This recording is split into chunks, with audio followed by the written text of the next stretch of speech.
Let's take a look at, say, over the past decade of the progress that's been made in America.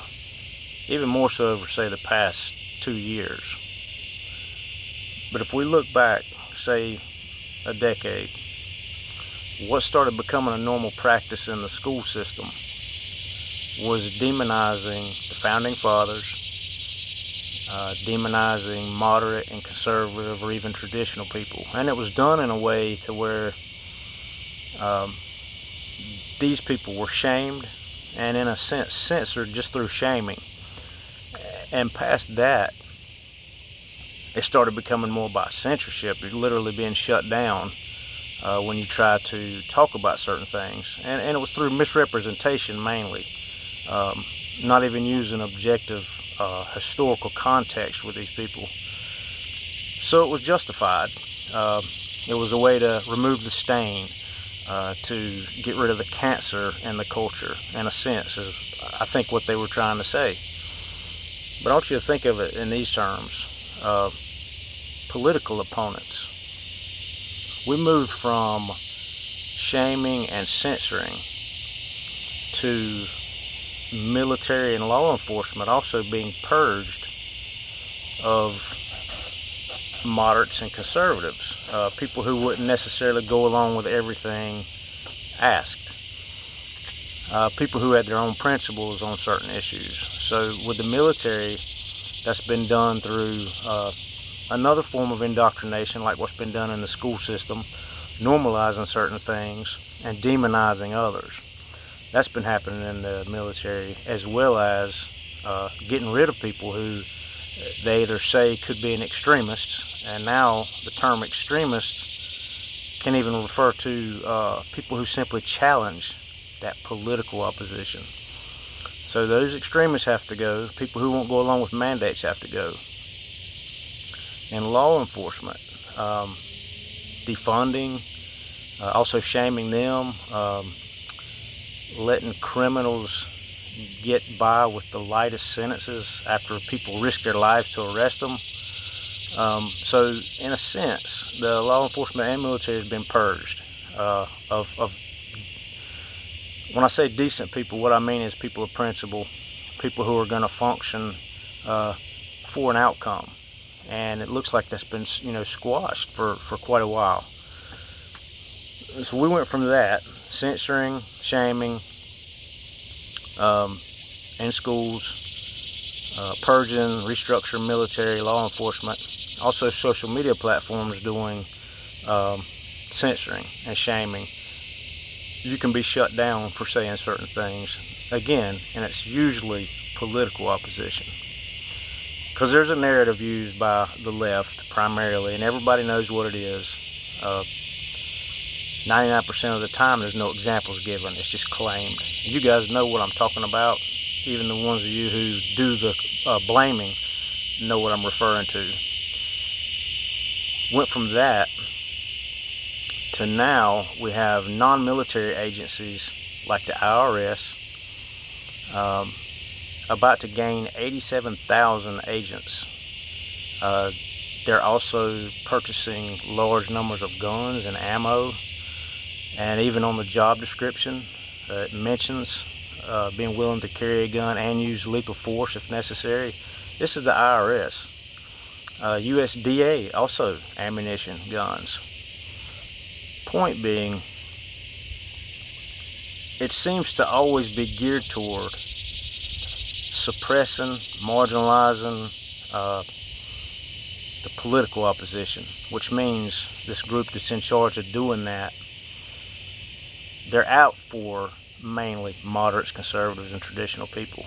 And why is that? And why do they always refer back to the founding fathers? Because it has something to do with small government and overreach. It can also take money out of the pocket of the government. So one way to control the population is definitely through armed force.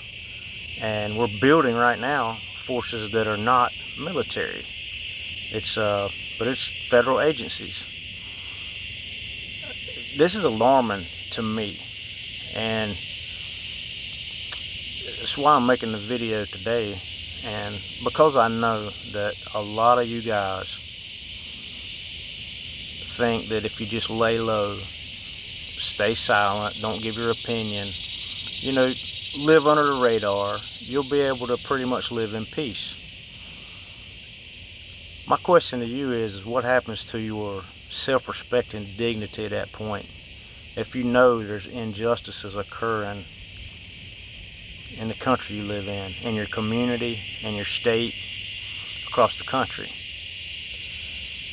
People being silenced, marginalized, and at some point it looks like even criminalized for speaking about certain things, being put on watch lists, red flags because they would go to a school board meeting and challenge certain doctrines or agendas and have justification for doing so, but are being penalized for it. And my question is, we're talking about progress here. Where does that go from here? You go from censoring all the way to creating non-military agencies that are heavily armed. What's the plan? What's the end game here? And not many are speaking on this, and I don't understand why.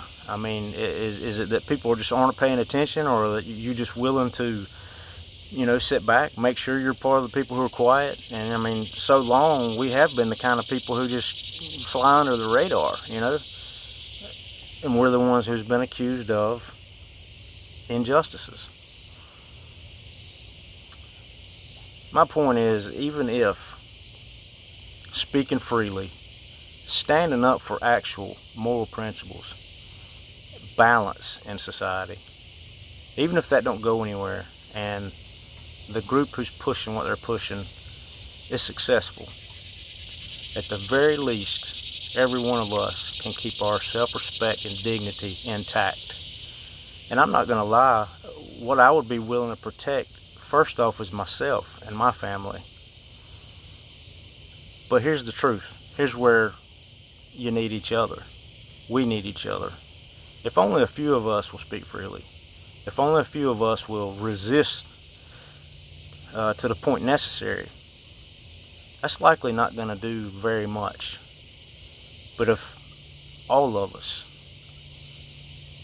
speak freely, if all of us resist to the point necessary, and we start normalizing our position, we give legitimacy to our claim and not just sit back and talk about it, but be part of living it.